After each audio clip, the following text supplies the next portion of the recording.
Hi, welcome to Don't Get Rusty, where we have fun chatting about the things that help to keep you proficient. Today, we're going to be talking about the 60 seconds to a perfect landing. And there's no pressure there, right, guys? Where we'll be talking about I want to know how to aliens. deliver a a perfect landing every time. I'm Keith West, and we love interaction. So if you want to ask us a question, we have people standing by in the background, and Pablo is helping us as well there to answer your questions. And you can, any time during the webinar, if you have a question, just throw it in there and we will field as many as we possibly can. Helping us field the questions is in the background is our producer, Steven. Steven, say hi. Hello, everyone. Good to be back. All right. Yeah, it has been a month, hasn't it? We are, and like I said, we love interaction. So the very first thing we're gonna start out with a poll right here. So Stephen, if you will roll that poll, we will get started and get some of this interaction going. And while the results are tumbling in, we're going to introduce ourselves. Like I said, I am Keith West, and my position at AOPA is Senior Director for Flight School Business Support, where I work with flight schools to help deliver a better flight training experience. I am joined by Chris Mosier. Chris, take it, introduce yourself. Hey, everybody. It's Chris Moser. I'm the Senior Director for Flight Training Education, and I work with schools and CFIs as well, building educational resources. And of course, we have our other colleague here, Pablo Morelia. Pablo. I'm here remotely. Hi, Pablo, Senior Director of Flight Training Technology. Working on all things technology to help you, the pilot, be better. All right. Well, that sounds good. So we are watching our poll results coming in, and wow, it looks like we have a kind of a definitive answer there. Yeah. It looks like I've never seen something so lopsided. Let's see. Are we still coming in? How's that look, Stephen? I'll tell you what. Let's share the results. Let everyone see what we're looking at. I noticed that chop and drop was missing. Just throwing it out there. You know what? And you know, I think that was definitely an oversight. So you're high on final. What do you do? And so everybody wants to maintain attitude and reduce power. There's a significant minority that would like to lower the nose and reduce power. Okay, we are not. You know what? Like many things in aviation, there's not necessarily a definitive answer. So we're going to answer that in the course of a webinar, and we're going to circle back at the end and see what you think. Okay. Cool. Moving on. Okay, what we are going to cover today, like we said, we're talking about a perfect landing, and the first thing we're going to talk about is what is the essence of a landing? You know, what's the main thing that we're actually trying to do there? Then we're going to talk about like a little bit of definition there. What separates a perfect landing from any other landing? And then the sight picture. You know, what is it that we're looking at as we're anticipating that soft touch to the ground?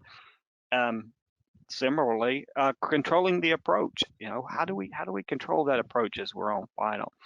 And then at that last little bit, how do we stop that descent, which is, you know, what, 450, 500 feet per minute, to that soft little touchdown where people say, are we already on the ground? I mean, because that really is the perfect landing, isn't it, Chris? Is there other ways? Yeah. What's Are that? there other ways? Other ways? Other ways. Have you? Oh, right. Because Pablo has not seen anything else, right? I mean, most of the time I feel like I'm still on ground effect getting to the hangar. I don't know. You must be. You must have Yeah. Charmin on your wheels. All Sure. right. Okay. So what is the essence of a landing? I mean, you know, and let me caveat every bit of this, because this is entirely personal opinion, because somebody else could come and do this same name of a presentation exactly, and then they have the opposite idea, and you know, and it could work, you know, because there are many ways to fly an airplane, but this is what works for me, and we'll leave it at that. So energy management. You know, we're going from, you know, you're in an airplane, you want to go fast, and fast times whatever mass you have, that's a lot of energy that you got there. And if you try to land with that much energy, it's not going to work out so well. So I think the essence of a landing is energy management, along with the fundamentals of attitude. You know, we got to control our attitude, which I'm going to argue is our speed, and then power. So you control your attitude and your power, and I think you're pretty much there. Now, something that helps you out a whole lot, especially with that attitude control, is your trim, because if you are not trimmed, you're going to be fighting it all the way down, and you're going to divert your attention some way or another, and you're going to be all over the place, and it's just not going to be as pretty as it, you know, we would hope that it would be. So, what is the perfect landing? I would say 0 sink rate. You know, that's a touchdown where you just feel the wheels start rolling, and you don't, you know, kind of get that slam into the ground right there. Minimum airspeed, because you know the more airspeed you have, the airplane's still going to want to be flying. It's going to go farther down the runway. It's just not going to be as optimal as what it should be. And honestly, Chris, you help me here.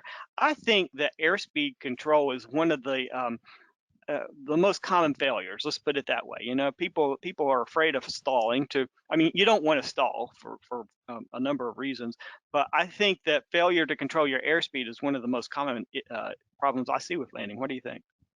Yeah, I would say that one of the key things here, and I know we're going to talk about it later, is getting things set up way out on final. Even from downwind to base and final, hitting your target airspeeds and your profile and your angle and all that stuff. So yes, controlling airspeed, getting under control, because if you wait too long, now you're over the runway, you're going too fast, you're going to float forever.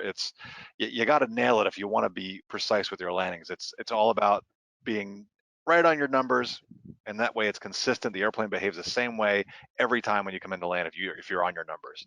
Exactly, doing the numbers. And I tell you, as you were talking about this, I was, you know, I flew earlier this week and I was watching somebody land. And I tell you, going down to the end of the runway and watching people come in and how they handle their landings is really, it teaches you a whole lot. You know, I watched somebody coming a little bit fast. They pulled the nose up. They floated a good bit down the runway. And then at the very end, there was that, you know, because the airplane just lost all its speed at one time and just kind of plumped it in. And it was not graceful. I'm just going to say it that Okay. way. Yeah. Why was slip not one of the 4 possible Slip. answers? Yeah, slipping it in. I mean, you can slip it in if you want, but I mean, to me, a slip is either you got an extraordinary situation, like you have some obstacles, or it's an admission of failure, which means that you failed to set up for that perfect approach. I mean, you were high. I mean, listen, don't get me wrong. A slip is a great way to correct an error, you know, that if you're high, but I think it is an uncommon situation. And today we're talking about perfection. You know, we're not talking about outliers, how to, like, you know, snatch something out of the fire that, you know, that we screwed up, which we all do, but that's not the conversation today. Yeah. Now, That was just many people asked already. That's why I was curious. Thank all you. right, thank you, For the thank you. floor. Yeah, we encourage interaction, conversation here on center line. You know, I don't know, why is it that most people want to land on the left-hand side of the center line? Have you noticed that too, Chris? We're sitting on the Yes, left you side. know, and I don't know why, because I was trying to remember that that happened. I was trying to remember when I did my right seat transition when getting a CFI. And I'm trying to, and I just can't recall anymore. Was I landing to the right then? Because I'm almost wondering, is it because you're on the sort of that left side of the airplane and you're trying to make it look like you're driving a car? I don't know, but it happens so much. Well, so to my students, what I say, look, if you can consistently land 20 feet left of the center line, you can just kind of move that perception over and always land on the center line. You know, because you Sometimes got what helps too is go to a skinnier runway, because that kind of forces it. that's exactly what I do. I was like, okay, we're going to make you land on this center line. All right. And if you are in a tricycle gear, a tricycle airplane, you want to land on the main gear. The main gear are what? It's the two in the back, right? You know, the landing gear, The not the Landomatic nose. one. Yeah, exactly. I mean, right, the nose gear, that wheel up front, it's just to keep the propeller from hitting the runway. You know. Okay, and that the fuselage is aligned with the runway with no side drift, you know. And isn't it funny how you can feel this if you're landing any side drift, you kind of like go like that Yep. when you land one way or another. Yeah. All right, and at the intended location, you know, if you have a 5,000-foot runway, it is not sufficient to be landing at like 2,500 feet down the runway. We need to be precise for that time when we go into a 2,400-foot runway, right? And yet you Right. need to land within the first few hundred feet, right? And you know what? To me, it's just fun making all these things work out right. Because yeah, sure, you can land 2,000 feet down the runway on your 5,000-foot runway, and it's not going to make that much of a difference. But you know, I don't know, if you kind of look at it as kind of a failure. Well, I would just throw in there that the whole point is, like, we hear that term, that cliche all the time, practice makes perfect. That's why you need to practice. You need to practice every landing on the spot where you want it. and that way you get better at it. If you never practice it, you'll never get good at it. All right, Stephen, let's roll this poll, and we're going back to 8th grade geometry here, and we're going. And you may think that this is a kind of a, I don't know what, a non sequitur here, or non-germane to the subject, but it's actually going to turn out to be something that we're going to talk about when we're at trapezoid. Holy cow! You know, I think we've got a lot of math majors in this audience. What do you think, Chris? It looks Oh pretty my good. I'm goodness. impressed because I did really. Honestly, I don't know that I would have done that well, you know? This I seemed mean, like a trap to me, is all I'm saying. exactly. It's a trap. All right. Well, you know, only 25. Hey, listen, but look at that. Only 30% have voted. A lot of people are too shy to jump in on this. Come There we on go. They're now. up to 50 now. They're Make, moving make, up. They're moving make up. a decision. All right, you're on short final. You got to do something. Pick an We answer. can't tell what you answered, so give it a shot. That's right. You know, we're not going to identify anybody here. Actually, you know what? My favorite answer is not getting all that much play there. All right, Stephen, let's roll these results.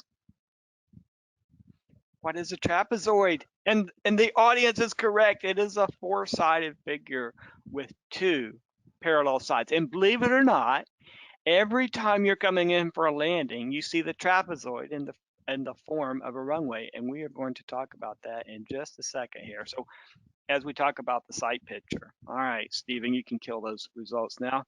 So the trapezoidal, did I pronounce that right? Trapezoidal. I think so. Sounds good. Yeah. Sounds good to me. Shape of the runway. Okay. All right. And we're going to point out actually what we're looking at. Okay. And then there's an aim point. You know, Chris, should we talk about our recent failure here with our with the flying administration here about aim points and how we got into that? Yeah. Oh, come on. Oh, okay. I'm not going to put you on the spot. But say, you know, and I think we come to the agreement pretty much that we need an aim point. Is that right? You know, at least somewhere where you're hoping that you'll land. Yes. Okay. Yeah, so it's like I would like to pick an aim point that you're getting at, and then and so for me, it's like I personally like to use the aiming points. Oddly enough, the big white blocks because they're I nice, love they're those visible. things. It Yeah, they keeps call me them the fixed 1,000 distance foot markers. markers. Yeah. Yeah, I love Yeah. using those as for my aiming points because it's like it keeps me away from the threshold when I'm on a longer runway. It's very easy to see. It's easy to see when I'm a beam it, so I like to use those a lot to practice Yeah, with. it's really funny how that title or that name, aiming point, actually works well for that purpose. And the other cool thing about them is they are 100 feet long. And so when you're practicing, if you're trying to get to your ACS standards or PTS, if you did your certificate under the PTS, that short field landing should be within those. So if you can nail it within the block. Are you sure they're 100 feet? I think they're 120 feet. I thought they were 100, but yeah, we have to check that. Anyway, they're close to it, right? You know how we can check it? The audience, there you go. I'm sure somebody will chime in here and they'll pull out their aim or whatever and like correct us. And so I'm not going to correct that misperception there. I was thinking of. Okay, let's go to the next one. So we're talking about the sight picture. And we're looking at the middle, okay? That's what we want to see, all right? And now what we're looking at here when we talk about the trapezoid, if you see the approach into the runway, the threshold, and then the departure into the runway, okay? Look at that distance, all right? And see what that is when we're on glide slope in this middle picture. Now look to the left. Okay, and we see when we're above glide slope, look how much farther the near end of the approach into the runway, the threshold, and the far end of the runway. See how those are the parallel lines, okay? And see how much farther they are apart. Now, heaven forbid, we've got 4 red lights, and we actually do. You can see the 4 red lights there. And I'll tell you what, you know what? I think we ought to. Can we do this is spontaneous. This is totally not planned. But can we do a prize here? Can we do a prize? What do you think, guys? Go for it. I'm always for prizes, even when you ruin them for me. I did ruin yours. That sucked. That was one of our early webinars. Yeah, I tell you, I'm sorry. I didn't mean to do that. I didn't know what you were getting at. Oh, by the way, 150 feet long. We are at an actual airfield here. This is from X-Plane, the simulator, okay? And we're going to have a couple videos, and they're all going to be at the same airfield. And the first person who can identify that airfield, we'll find a hat or something that we can send to you. How about that? Is that a good prize? I love it. I love hats. I love hats. Okay, but you see, we're below glide slope, and the approach into the runway and the far end. Look how close they are, you know. And see that's what we're talking about, the trapezoidal shape. And I think most of us do it intuitively, but we wanted to define it a little bit here.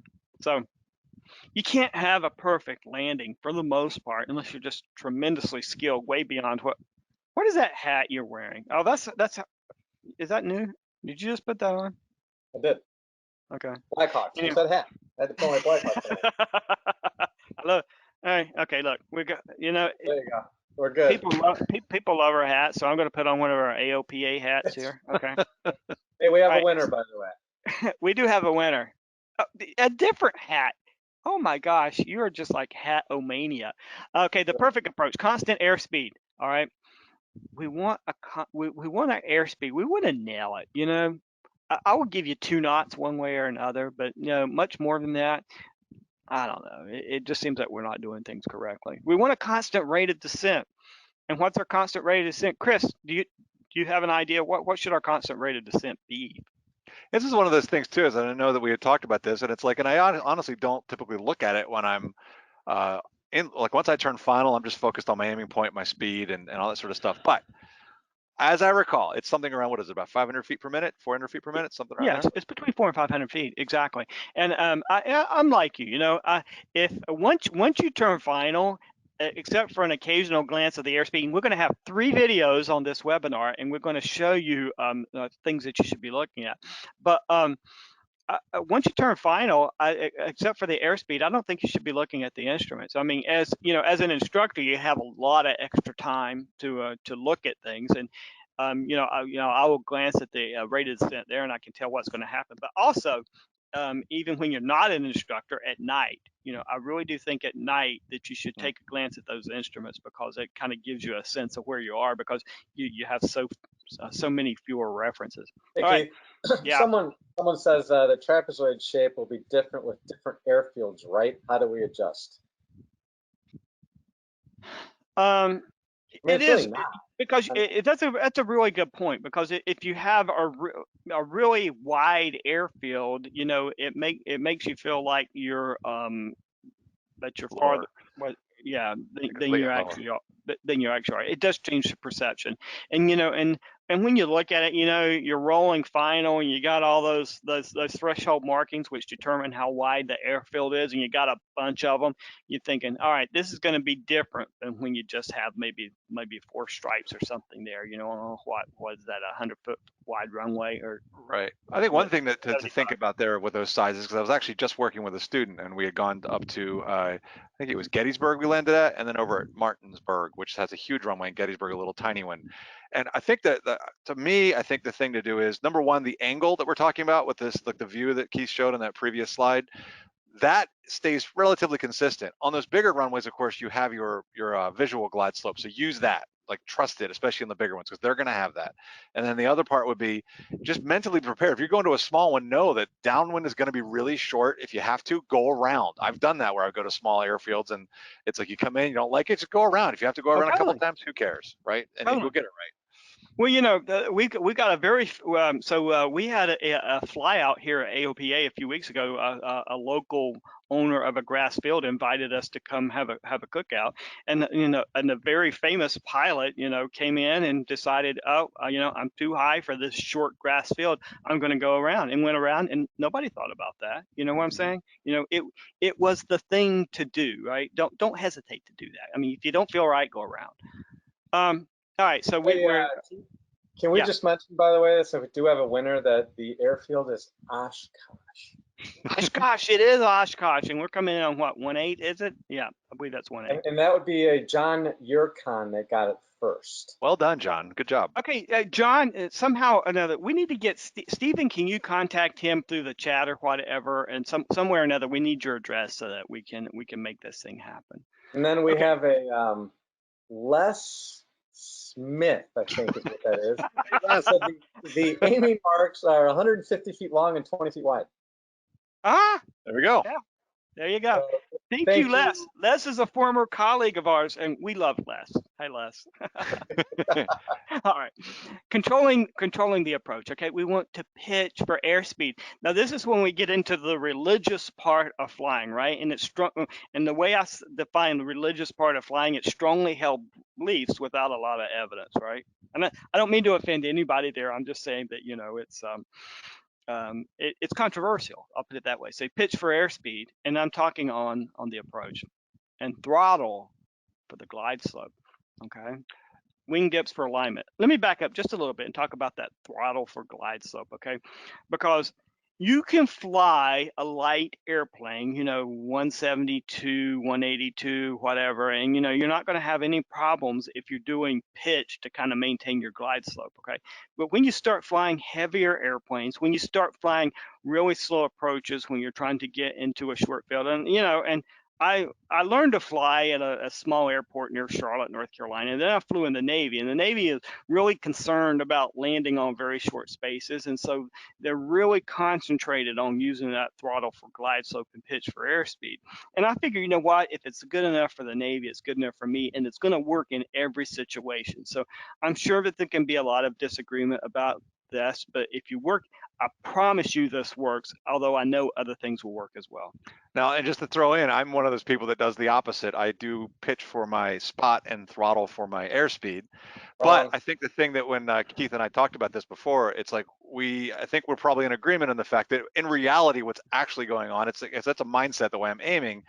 But in both cases, we are adjusting the two together. You can't do one and not do the other. So it's like when I pitch down for my spot, I'm already pulling back throttle because I know I'm going to be gaining airspeed. So I'm already thinking about that. And I'm sure you're probably doing the exact same thing. Well, you're totally right. And I'm going to admit that it's actually a combination of the two. But what I try to do is simplify things as much as possible because, we're pretty much overloaded a lot of times when we're flying until you get a huge amount of experience. And so if I can make it as simple as possible for my students and, focus on this, I find that helps. Wing dips for alignment. When I became an instructor, and you all will see me shifting my gaze over here is because I'm doing the presentation. I can't see the other guys, but and I have an iPad there. But anyway, wing dips for alignment. I was actually shocked when I became an instructor about how many people have trouble lining things up, and being on that center line. Because if you put in a turn, you dip your wing and you try to get to center and you don't take that angle of bank out until you get to the center line. Well, now you've gone the other direction. And so you're fighting it back and forth trying to maintain that center line. So little wing dips, and I'm going to show you a bit in the video.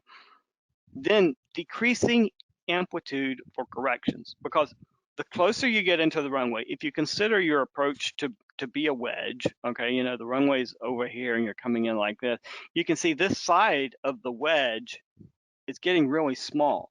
And if you make the same magnitude of corrections when you get in close as when you were, a half mile out, it's just not going to work out as well for you. So as we get closer, we make smaller corrections.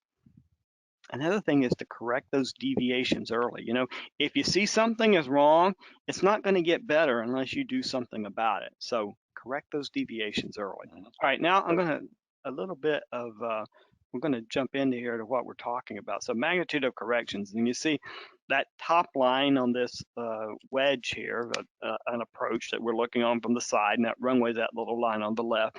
The top is all 4 white lights and the bottom is 4 red lights. We want to be on that center line, and that's the way Pablo flies his approaches, right?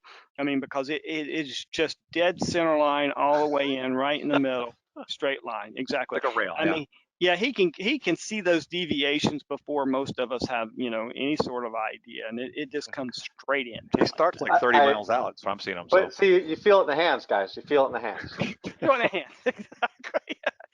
But this is me coming in, and I'm like, holy crap, I'm low, and then I got a gob full of power, and then I'm high, and then I pull it off, and then I go way low, and and I'm well, this gives you more flight time too. Exactly. Yeah, well, I'm not afraid to use that power lever, right? Just move that wherever it needs to be. And then this is Chris, and Chris is like a mere, like he's immortal, this like just basically where he should be, you know, and he sees those corrections early, and he's like smaller as he get in. The amplitude is getting smaller until right there at final, you know, when he's like 200 feet high, he's nailed it at that point, and he becomes Pablo, you know. Yeah, I'm never sure till I get there. Never sure. Right. But the whole idea is that that wedge gets smaller as you get closer to the runway, so you make smaller corrections. Okay. All right. So now we're going to stop. We got that descent going, and Chris said it's like 400 to 500 foot a minute, and I'm going to take that. May I ask something real quick? Yeah, please do. A lot of people have talked about the POH and how the 172 does not recommend slips with full flaps, and so they want us to point that out. Okay, that's only certain models of the 172, and I've looked into this many different times. Okay, and it's because of a flutter that happens around the elevator, the horizontal stabilizer. It's not recommended. You can do it. You can do it, and I have had to you know, to pull the irons out of the fire a couple times when we got too far out of bounds, because you saw what my approaches look like, right? But yes, and that is a thing. It is not recommended because of that flutter that upsets some people. Yeah, if you get to the point where you're going to have to slip, think about that in a 172. Not a bad idea. Always read your POH and understand what the limitations are in there, and make sure you follow Exactly. Yeah, and them. you know, right. That's a disclaimer that we put on all this, because you need to understand your particular airplane, because believe it or not, not all airplanes fly alike. What do you think? Is that right? You gonna support me here? According to my my medical guy, when I got my first the first certificate for my medical, I remember he's like, "So what makes all airplanes fly?" I'm like, "Oh God, I'm being quizzed at the doctor. I don't know." He goes, "Money." Exactly.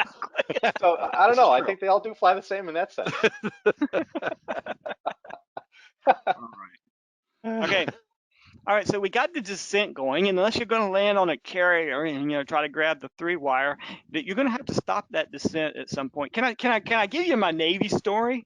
Can we do that? I don't know. Every time you do, I get somebody that comes back with Air Force training, but we got, so go ahead, but just be warned.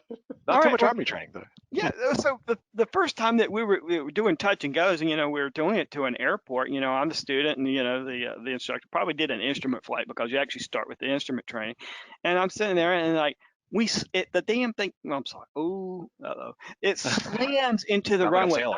A teeth jarring slam into the runway. I was like, holy cow, is that what we do each time? And it was a touch and go, and it's like you touch down, and it seems like you're in the air just as soon as you touch down. And the first time you actually land on the boat, it's got you know, it's got the resting gear, and it makes so much noise. I swear I thought I crashed, you know, because you're solo the first time you go on there, and you hit there, and it's all this noise, and, you know, you get thrown forward in the straps, you can't see anything, your head comes up, and you're like, where am I? So that's not the kind of landing you want, is what I'm getting to, okay? Because you don't have the gear that will support, the landing gear that will support that. All right, round out. That's where you break that descent. Okay, when does that happen?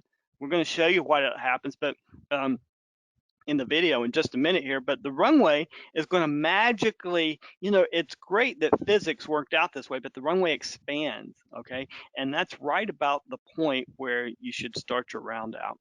It should be, you know, it's probably at 10 to 15 feet above the runway. Elevator control, you know, that's an important part of the round out, because if you start pulling back too much, you're going to end up ballooning, and that's not what you want. So it's a nice smooth pull, and we'll talk about that when we see the video in a minute. Where to look, you know, initially, what do you think, Chris? I think kind of bring it up towards the horizon, right? You're at this early part of the round out, you're looking straight ahead, wouldn't you think? Yes, looking straight ahead, and I'm definitely looking. In fact, what I do is, as soon as you see that expansion happen, that what you talked about, all of a sudden the runway just visibly just gets wider all of a sudden. That's when I transition my eyes down the runway, and I don't know, it's like there's the way I know you're going to talk about with the sort of the pizza slice, and then I know for me, after some practice and things like that, it's just sort of, it's far enough down the runway. It's not all the way at the end, but you definitely don't want to look down. And in fact, let me just mention these two things. If Mm-hmm. you're having trouble, you end up flaring high, I can tell you right now, it's likely you're looking too close. And if you find yourself, you're kind of slamming it down, you're looking too far away. So those are really common symptoms of looking too far away or too close. So you're looking for that sweet spot in the middle, and that's where you'll make it. Well, that's good advice. I don't even know if I've heard that. If you slam it down, you're looking too far away. That's pretty good. Huh. Or if Okay. someone says, here, Air Force pilots land, Navy pilots slam it. So Whatever. I told you. I told you. Here it comes. Gonna happen. We started it. I threw the first rock, so I deserve You that. did. All right, flare. What we're talking about, flare, it's like those last, few inches here where we're trying to get that landing that everyone judges us by, whether it's fair or not, right? And elevator control. How do we control the elevator during this point? And honestly, I think what's actually happening is that the point at which the elevator becomes effective is moving aft as you're slowing down, and you always want to keep it right at that point. And so I kind of move the elevator, the yoke or stick back and forth a little bit to fill that point to where it's actually going to move the airplane. And you know what I'm saying, move the nose, and you want to keep it right about there. And it's something it's hard to teach. And I flew with a glider pilot when I was getting my glider rating, and he said the hardest thing to teach is that those last few feet of the flare. Mhm. And what he said to do is like move it an inch, count 1,000, 1,001, move it another inch, 1,002, and so you can do a mechanical thing like that. And I think especially in the early stages, it really helps to do that so that you kind of modulate that pull. But in the end, you want to be able to develop, a sense for that and just kind of feeling where the elevator becomes effective. And like I said, as you're slowing down, as your angle of attack is increasing, that's moving aft. And I think Chris? another real good way to practice this too is that I know that it's the thing that I like to particularly use as a teaching tool is doing low approaches. So it's like if you can fly down along the runway and just fly as low as you're comfortable, say it's 20, 30 feet off the ground, and slowly work your way down, that's how you can really develop that too. And so when you can do that where you're just barely flying down the runway 6 inches off the ground or a foot off the ground, that helps you develop that. It gives you more time to think about that whole what that sight picture looks like. So it's a great practice for anybody. Okay. Now we talked about where to look, and so now we're in the flare. We're about a foot or so above the runway, down to touchdown. Where is it we're looking? And for most of us, especially those of us, including me, that are height challenged, you can't see over the instrument panel when that nose comes right up. So where do you look? And what I've taught and what I found that works for me before I started flying in the right seat is you look out to the left, and just to the left of the instrument panel where it curves down, and then between there and the post, you're kind of looking maybe 30 degrees to the left of your nose if you're in the left seat, and you get a really good sense of how high you are and where you are, because you can't see straight ahead at this point. But to judge your height and what you're doing, I thought that's a good place to look. Nikki, we were talking about slamming it down.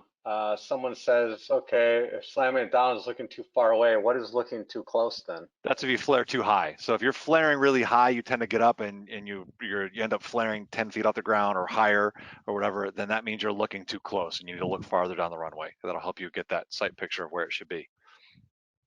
I mentioned somebody in there mentioned too the idea that they were taught to fly 6 inches off the ground. That's exactly right. I say the whole secret to landing is get it 6 inches off the ground and then don't let it land. If you do that, you'll just touch down softly, and when the airplane's ready. All right. Now we're going to do a couple videos and a little bit of warning here. Every once in a while, there's a little bit of problems with videos. We all go mute. Remember, guys, you go mute when I start rolling the video. So if you want to talk, unmute yourself.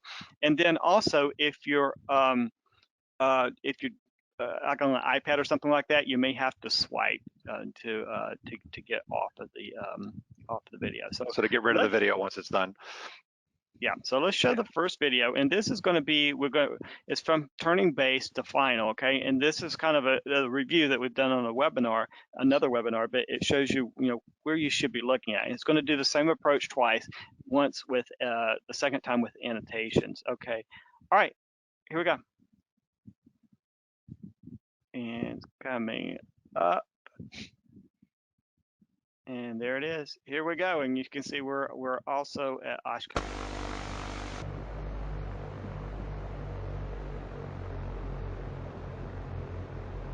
And we're in a Cessna 172.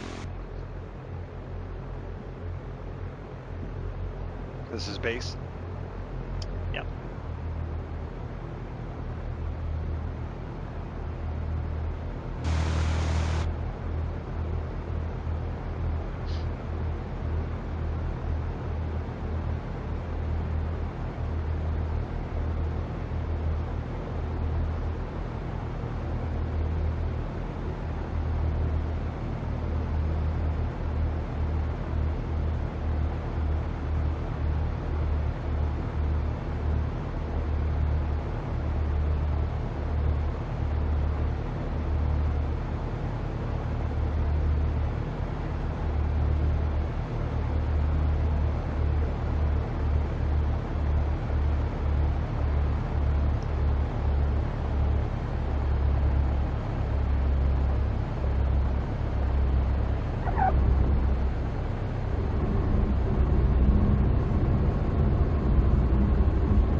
Nice touchdown.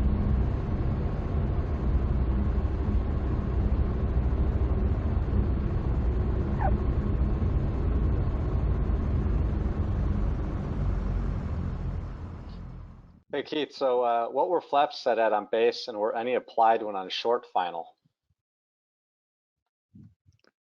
Keith's camera is Yeah, Gone. I think his internet may have cut back out again today. okay. All right.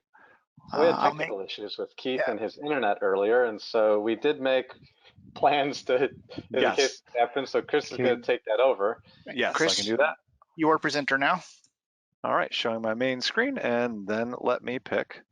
I need to pick the PowerPoint. All right, can you guys, let's see, I'm gonna go ahead and put that into.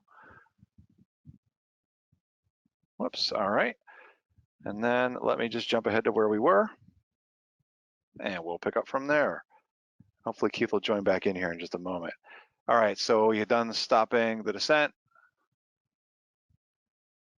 All right, so we just watched the approach one. So I know that if you look at that one, we got a second video that we're going to play, and it talks a little bit about that 60 seconds to final. What was your question again there, Pablo? Just so now that I got Yeah, I back was at just saying, someone's asking a couple things here I think we should probably cover since we're actually we've gotten to the ground now, is some people were mentioning, can you talk about what a stabilized approach is? What are the elements of being stabilized? Another Sure. one is, what are the settings for for flaps and set on base, and when are they applied on short final?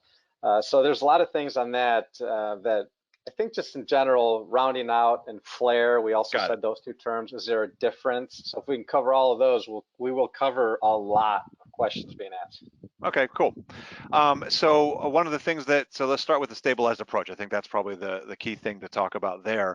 And so with the stabilized approach, what that basically means is that you want to come down, you want to be on airspeed, You want your airspeed to be consistent. You want to be on glide slope. And so if you find yourself where you are doing that oscillation, whether it's the vertical oscillation up and down, like Keith had showed in those previous diagrams, or if you're even doing that on center line, kind of going back and forth, that's not stabilized. And if your airspeed is oscillating as well. So a stabilized approach is when you're on glide slope and on airspeed just where you want to be. And that's a really key thing, as we talked about, having that set up when you come into land. If you do that consistently the same way every time, the airplane's going to behave the same way when you get into your round out and flare. When it came to the flaps, I have to say that I have to admit I didn't pay attention to when he put those in. I know that typically it's a 172 that he was using, so typically we would be at 20 degrees of flaps on base, assuming calm winds and everything else, or not any kind of crazy wind, and then usually put that 30 degrees of flaps in sometime on final. Normally we always say when we know we've got the runway made, we'll put them in. So we'd have to check it. I know we have another video on here that we can take a look at. The what was the other? Oh, the question, the round out and flare. I noticed I saw somebody ask that question as well. And so the difference, we do differentiate. So you have your final approach. The round out is when you begin. It's generally when you see that runway expansion happen. So the runway starts to get wider. If you're watching it, it seems seemingly, or the perception is that it gets wider all of a sudden. That's when you begin your round out. So the round out is when you're sort of abandoning that angle you had on final and beginning to bring the airplane to that level attitude. So it's that transition, 20, 30 feet above the ground as you ease it from that descent and start to level it out. And then the flare is when you transition to that 6 inches off the ground, and now you're holding it off, of course, maintaining center line and everything, but you're holding it off and increasing back pressure so the airplane just lands nicely. So we definitely differentiate, because the round out is more of I almost think of it in terms as a more gross maneuver. And I don't mean that as a nasty, but more in the sense of you don't have quite as much fine tuning. But when you get into the flare, it is tiny little corrections that you're using to maintain that 6 inches off the ground and continuing to hold the nose up. So I think, did that answer all the questions, Pablo? Well, that answers those. There's a lot more on tips and stuff, and I think we'll get to some of those on QA. All right, cool. Can you guys help me out? I'm looking for the videos to play. Steven, do you have the ability to play the next video, the 60-second final? I don't think that I do. I think only presenter can do that. Okay, so I'm just looking for where that would be for the icon there, and I just don't see that. I see the camera and all the other stuff, the screen, but I know that they're uploaded in here, correct? They are. Yes, they are. Okay. Hey, All Chris, right. in the meantime, do you want to talk about an unstable approach? I know it's just the opposite, but maybe talk more in depth about that. Okay, so an unstable approach would just be, this is one where you have to start using judgment. So if you're getting unstable on approach, that would be more where you're getting those oscillations, whether it's airspeed oscillations, whether you're high and then you get yourself down the glide slope and then you get low, and if it starts to get out of hand, that's where the judgment call comes in to go around. And then of course the best thing to do is, if in doubt, go around. If you're looking at it going like, I'm watching my landing spot where I'm aiming and it is moving underneath of me, and I'm having to stick the nose down and I'm gaining airspeed, it's time to abandon it. Just get out of there, because the sooner you can make the go around, the safer it is to do so.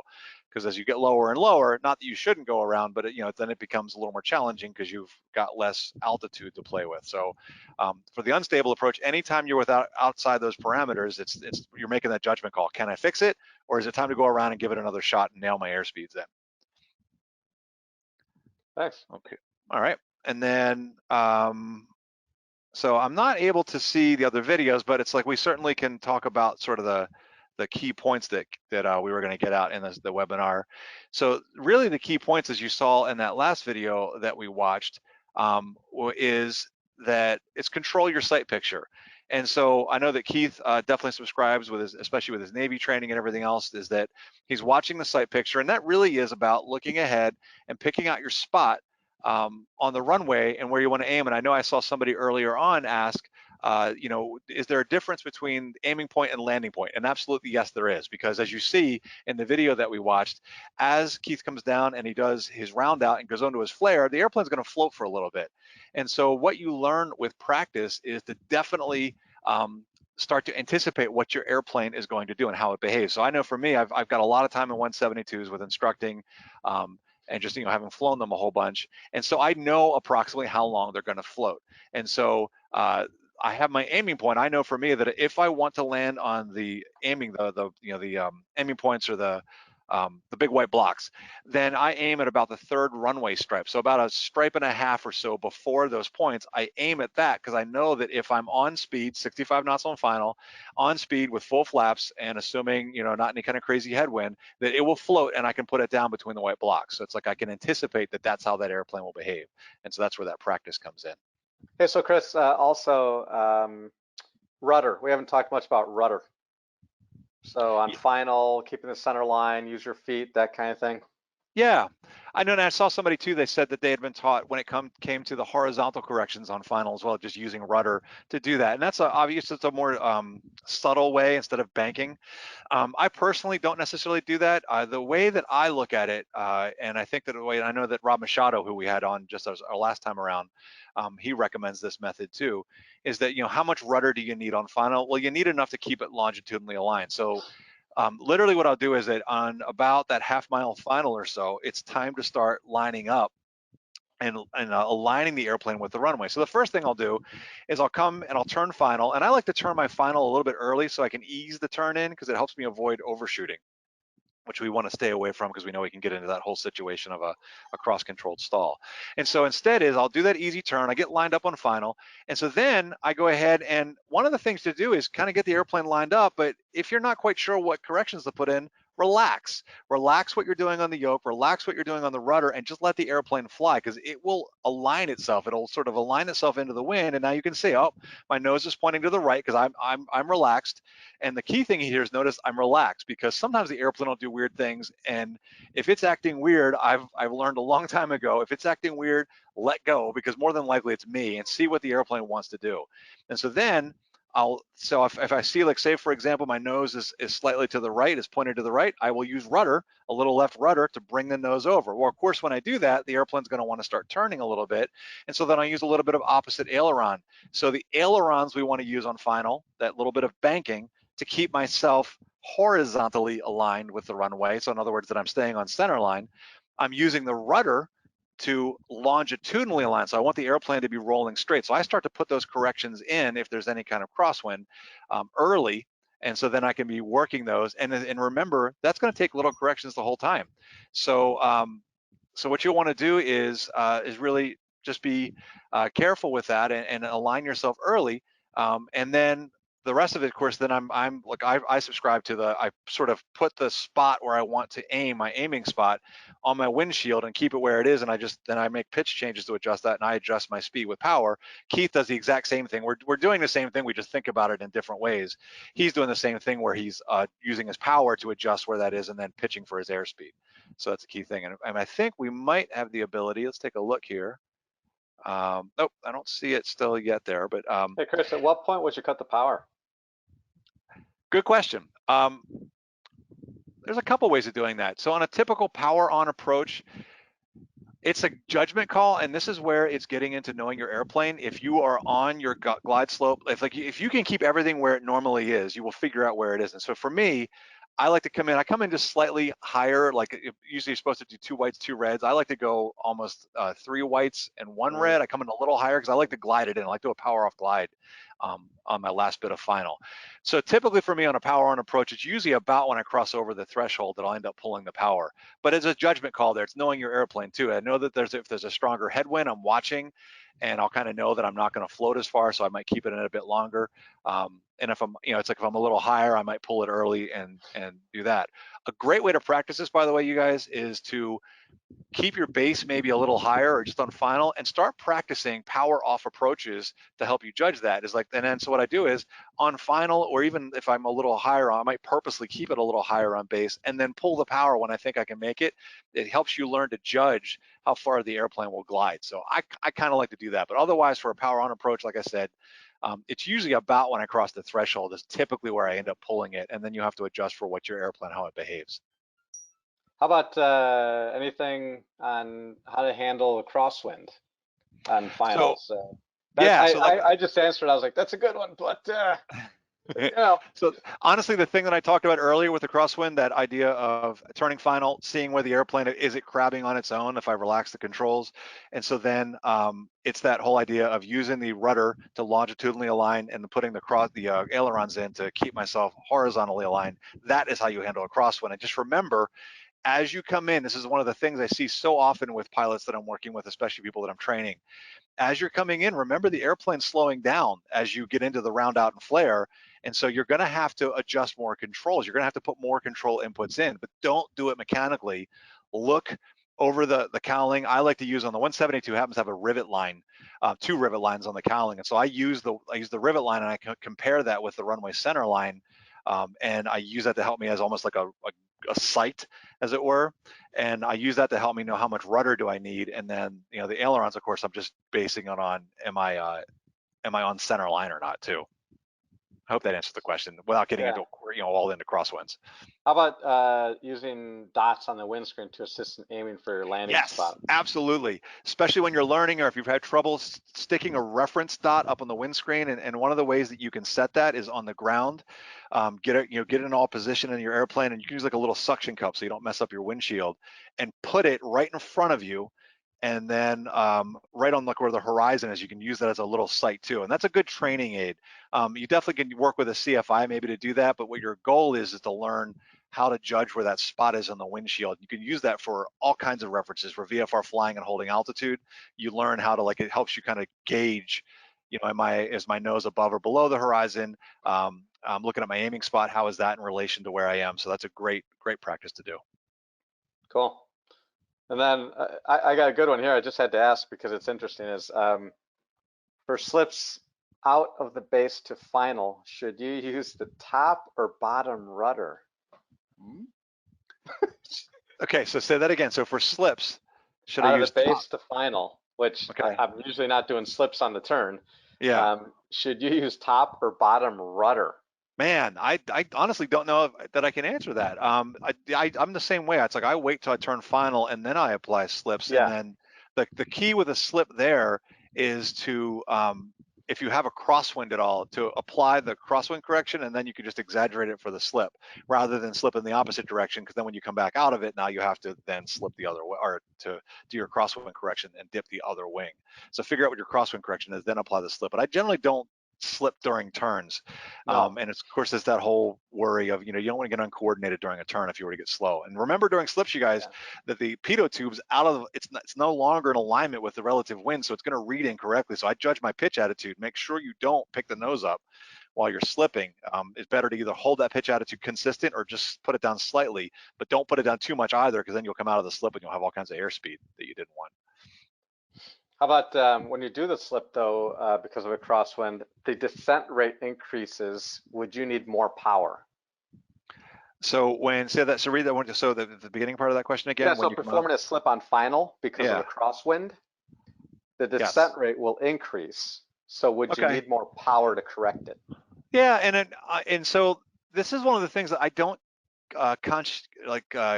I'm not conscious in thinking about it. It's probably more of a subconscious thing, is that if I'm in a crosswind situation and I've got my side slip in to adjust for the crosswind, I'm still judging. I'm still using my pitch attitude, watching where my spot is, or using the power to adjust. And so you're still just watching your glide slope and adjusting power as needed. So will you need more power? I can see the theory there. I really don't think about it. I just do what it takes to put it down where I want it, to keep myself on glide slope and get it where I want it. So I add power and adjust pitch as needed to make that happen.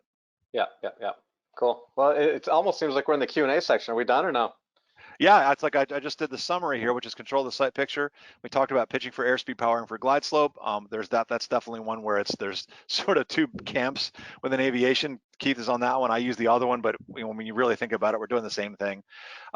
Smaller corrections when you get in close, very important to make those small corrections in close. Then when you see that runway expansion level off, and by the way, I want to put a plug in. Do I have the book here? I always do this, but anyway, Rob Machado has his How to Fly an Airplane book. And the only reason I mention it is in that book, he has a picture of that whole runway expansion as well. So that's a great resource, and he just talks about that. And then you got the video you'll be able to see on the replay of this, watching as the runway expands on Keith's landing there too. But if you look for that, and go out with a CFI too, and that way you can talk about that, or go into a sim. It's great to do that in a sim because you can literally pause it as that happens, and then of course bring the nose up and hold that off for touchdown. And that's the whole idea of get it down. I tell people all the time, the secret to landing is not letting the airplane land. Get it 6 inches off the ground, be aligned, and then just don't let it land, and then it'll just touch down just sweet every time. So a lot of questions on final and landing itself. So let me ask you like 2 or 3 in a row here, and let's cover those. Okay. With crosswinds, should you land faster and should you use flaps? Someone else says, what's the best trim setting? It's a webinar in itself. And does the stall warning decrease in a slip? That's probably enough to get you going without me asking. There's a lot of finals. Yeah, let me try to remember all that. So the first one was the first one the crosswind question? Yeah. Okay, so the crosswind correction, or the crosswind one, and it was about using flaps or not. Should right? you land faster, and what flaps, if any? All right. So no, I would say that in our steady crosswind, do not land faster, because now you're going to end up low to the ground and floating and still messing with the crosswind. Just keep it consistent. The only time that, like, we go to the airplane flying handbook, for instance, that we recommend landing faster or carrying a faster airspeed is when you have gusty conditions. So for example, if say the winds are 10 gusting 20, you've got a difference of 10 knots, that the gust factor. So it's the 20 knot gust to the 10 steady, there's a 10 difference there. Or to give you another example, it was 10 gusting 15. That's our gust factor. Our gust factor there is 5 knots, 10 gusting 15. 10 gusting 20, the gust factor is 10, 20 minus 10. So you take your gust factor and then have that, so divide it by 2. So in other words, that if we had 10 gusting 20, I got 10 knots of gusting happening, I'm gonna add 5 knots onto my final approach speed. If it gets nuts, then maybe go land somewhere else. But if it's a steady crosswind, no, I don't carry any extra airspeed. Then just keep it consistent, and then the airplane will behave for you. The other part is too, a great way to check on crosswind is as you're coming in on final and you've got your corrections in, I'm already checking to make sure I've got enough rudder. Because remember I said, as you get slower, you're gonna have to add more rudder. If you get on final and you put all the rudder in and you're still not aligned with the runway, you probably should not be landing there. It's probably best to go find another runway that's better aligned into the wind. So, don't push that, because it's like, we know what the crosswind factors are for the airplane. Like for the 172, it's a 15 knot demonstrated crosswind component. So be careful of that. And by the way, a really quick rule of thumb that I love to use in a crosswind, which is if you have a crosswind, if the wind direction is 30 degrees off your nose, so say it's 10 knots of wind and it's 30 degrees off the runway, off the runway or whatever, then that's going to be half. 5 knots of that's going to be crosswind. If it's 60 degrees or more, then all 10 knots is going to be a crosswind. So if you've got a 20 knot wind and it's 60 degrees off the runway, now you know that you're probably beyond what the 172 should be doing. All right, what was the second one? Yeah, so crabbing. So someone says, what about crabbing? Maybe you crab it most of the way in on final, and then you slip it when you're close to the runway. Sure. And so there's what's called the crab kickout method versus the side slip method. I spend a lot of time training new pilots, so I tend to teach the side slip method because it gets you practicing the crosswind correction way out on final, and if you've got it. As you gain experience, you may decide that you like that crab kickout. And of course, the thing is that with the crab kickout, that takes some experience to be able to do it, because now you're going to have to make that crosswind correction relatively quickly as you're getting over the runway. So that's up to you. I personally, if I'm flying it, it's like I may crab it like on sort of longer out on final, but once I'm getting into anywhere near short final, I'm already putting the side slip. Even when I'm flying by myself, I put it in so that I can get it all aligned. And I'm like I said, I'm also checking to make sure I've got enough rudder for the landing. Cool. Okay. I know. So let's do the official end here, but we'll be glad to stick around and answer questions. Yep.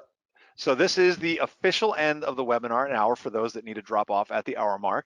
Our next one is going to be on October 8th. It's another Thursday at noon, just like usual. And it's handling emergencies with poise and aplomb. I will be presenting that one. And what we'll be focusing on there is just talking about some tips on how to train for emergencies, some tips on maybe better ways to memorize them or how to practice them. So that's hopefully going to be a good one. And in fact, it fits our Halloween theme. So it's the emergencies, and and you're being a little bit like, oh, so it'll bring a little of the Halloween fun into that one. But handling emergency with a poison of plum. So join us for that one. This video is, I don't know if we mentioned it earlier, but it is for Wings credit. So as long as you put the email that you use for your FAA Wings account when you registered, you'll be good to go, and you will get that in a few days. And this video is, or this webinar is recorded and will be on our YouTube and AOPA channels probably by, Stephen, help me out, probably by tomorrow afternoon. Typically, yeah, it takes about 24 Yeah. hours to get everything convert over and loaded up. Yeah, so about 24 hours. So certainly by tomorrow afternoon, the video of this webinar should be up and running. Cool. All right, we can go back and take some more questions if you like. Yeah, absolutely. We got tons of them. How do your numbers, airspeed and rate of descent, change in a power off approach, i.e. a practice engine failure? Huh. Again, for me, I practiced a lot of power off approaches. I love doing the power off 180. I used to hate it when I was doing my, in fact, I think I got lucky during my commercial. I think I didn't have to do it. It came out after I finished my commercial. But then of course for my CFI, but in fact, I have my private students practice them just because it's good practice. So power off approaches are a great thing to do. Of course, the speed there, you're just going to go to best glide speed. So on a 172, you're looking at approximately 65 to 68 knots, depending on the model that you're flying, somewhere in that range. So speed stays the same. The only difference being on a power off approach, practicing the engine out, is that you're going to be at your best glide speed immediately on downwind versus the normal power on approach, where I like to do the step down where I'm doing 85, 75, 65. So 85 on downwind, 75 approximately on base, and then 65 on final. So the speed doesn't really change, other than you're just going to establish your final approach speed earlier. For the descent rate, it's like another one of those things where I don't look at the VSI. It's like I'm as soon as I'm in that landing phase, and even on a power on approach, I'm just looking at the runway and I'm just judging, can I make it? And that's what the great thing about it is with practice. Practice it when you have engine power, so that if you get too low, obviously you can just add power and get out of it. But your goal being to not only get it to the runway, but ramp your game up and practice it putting it on the spot. So do that commercial pilot maneuver of landing it on your spot from a power off approach, a power off 180. That's a great practice. So I imagine the descent rate is going to be a little bit lower, but again, I can't verify that because I have to actually pay attention the next time I do it. I just don't look at the VSI when I'm doing those. I'm just watching my airspeed and looking at my spot and judging, can I make it? And I tend to keep myself a little bit high so that I can just slip it as needed on final. Don't want to get low. Glider training right there. Okay. Just had one about A and B airports. Not sure what the question was. So I don't know if you want to talk about this. We got some other ones, so I'll get to sailplanes and stuff later. So this woman is asking about flat landings, and she has issues with them still, she said. Would you have any tips on how to avoid those? So flat landings, let's see, That's all I'm I still have. showing the, okay. So just flat landings, and what do we do about those in general? If you're landing flat, then that may be another situation. Remember I talked earlier about you're looking too far down the runway. So if you're looking too far down the runway, you'll tend to do your round out and flare, and you won't be able to judge the height. You're looking too far. It's likely you're looking too far because you're not able to see the sort of, I'm using this for the part of my peripheral vision. So you're not able to see when the runway is getting closer. So what I would recommend to you is try looking a little closer. So pay attention to where you're looking and maybe bring it a bit closer. Rod, I know, recommends talking about how look for the transition between, like when you're in a car and you're driving, you look out the side window and everything's a blur. You look out front and everything's clear. There's a transition spot in between those, and that's kind of a good judge. So try looking for the distance out where things are no longer blurry that are going by you here, but don't look so far out that you can't tell. So probably you want to look a little closer.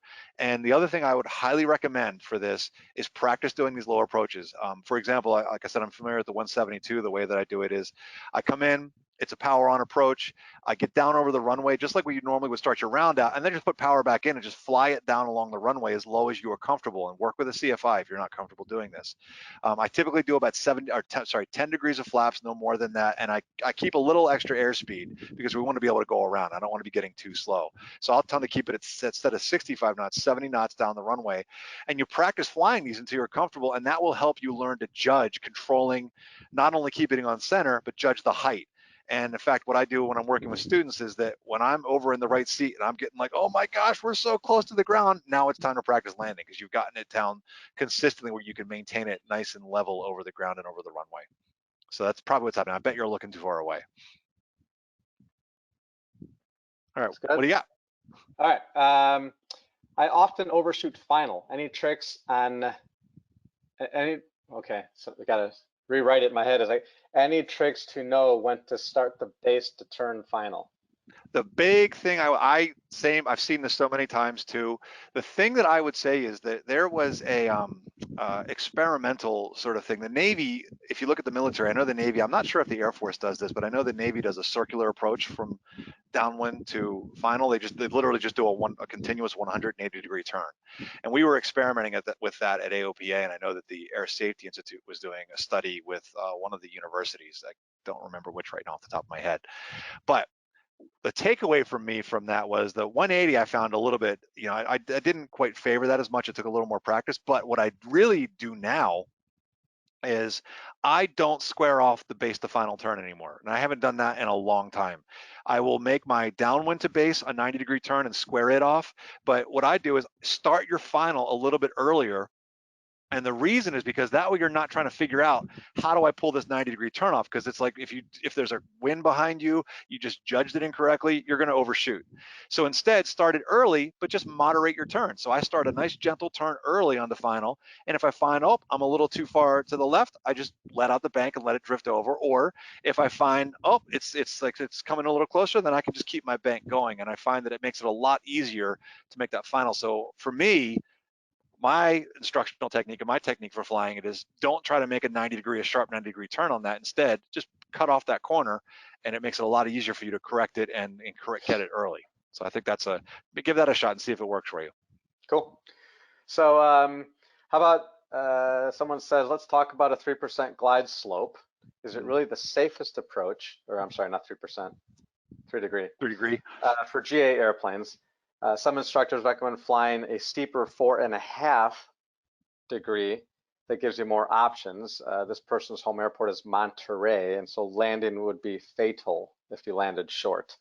Yes. Any ideas? I can't say that I know that I fly a 4.5 degree approach, but I did already mention that I fly a higher approach. And I don't know if that's came from, I did my glider rating a few years back, and I was actually doing it before that. I used to fly freight as well.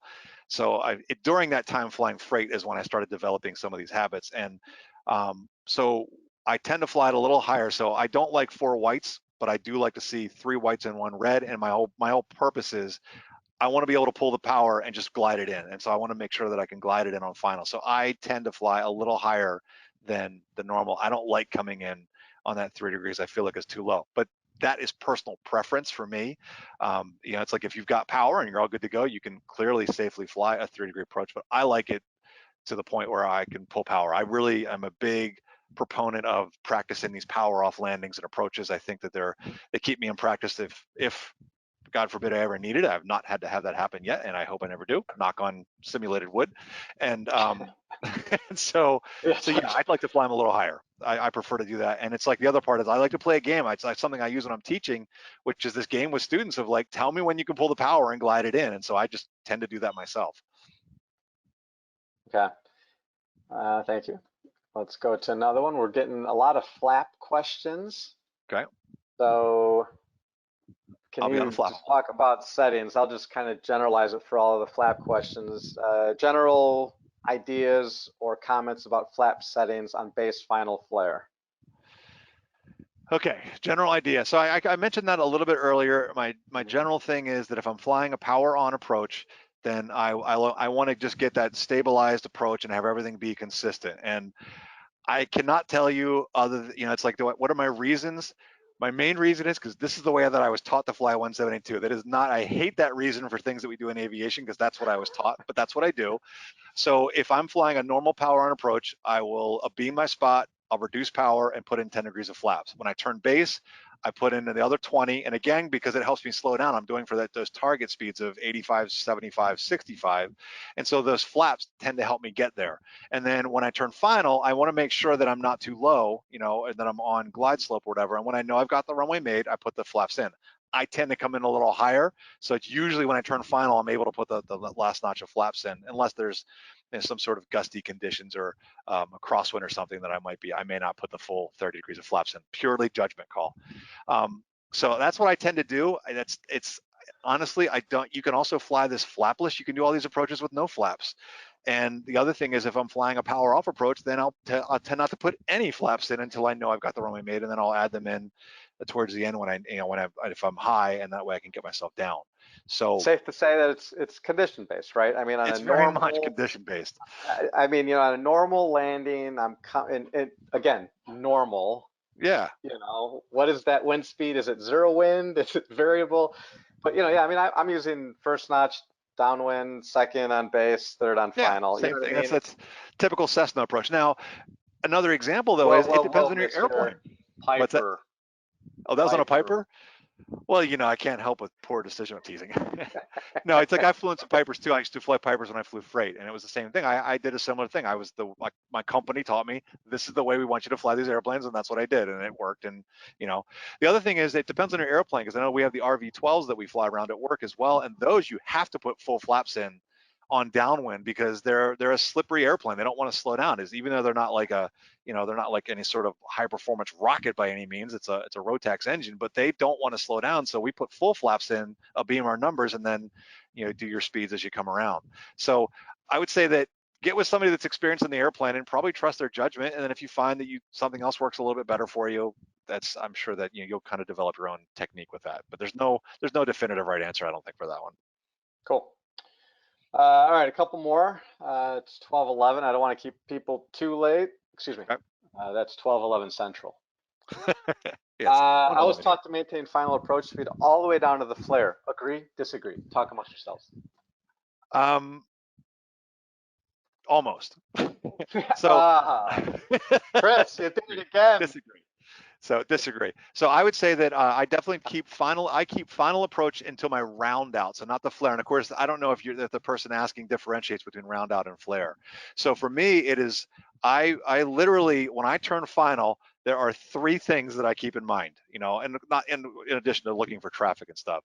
All I care about when I turn final, all I care about now is I watch my airspeed, I watch the spot where I'm going, so what I'm aiming at, and I watch my alignment with the runway. Those are the three things I care about. That's why I don't look at the VSI, I don't look at the altimeter, but I do keep my airspeed at 65 knots or whatever my selected final approach speed is all the way down until I do that power reduction, unless I'm gliding. And then so it's like I may do my power reduction, but basically it's until I do my round out. Obviously, once I start my round out, the airspeed, I don't have power in at that point. The airspeed is going to start decreasing.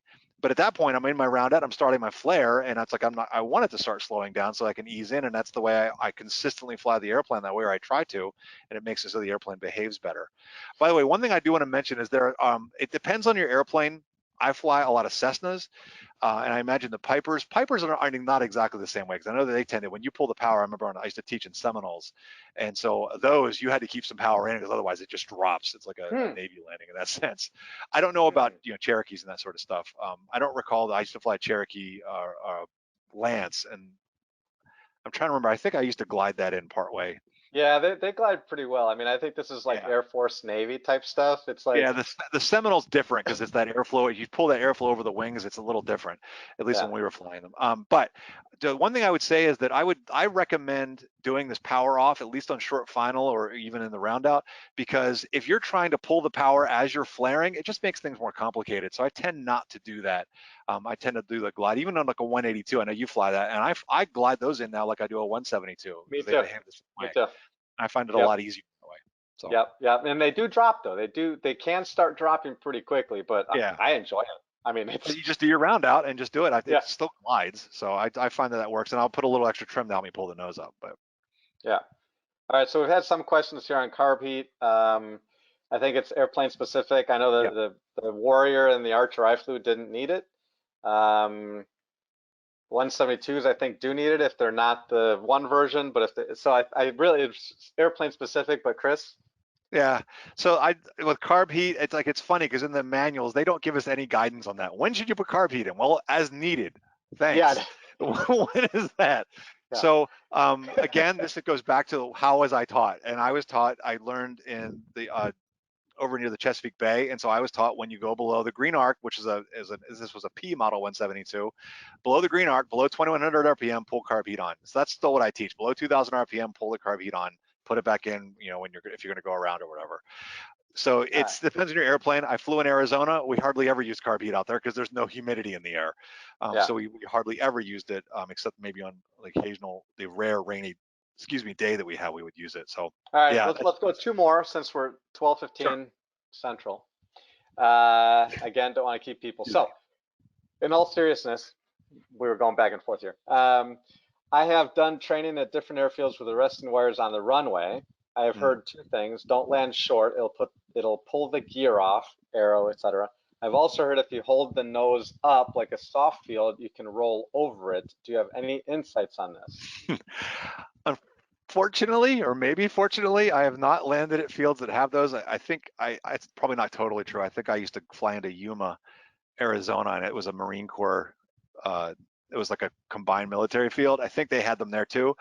For me, I avoided those things. I landed past them. So I would assume that if they've got arresting wires on the runway, it's probably a pretty long runway. So my recommendation would be land past them.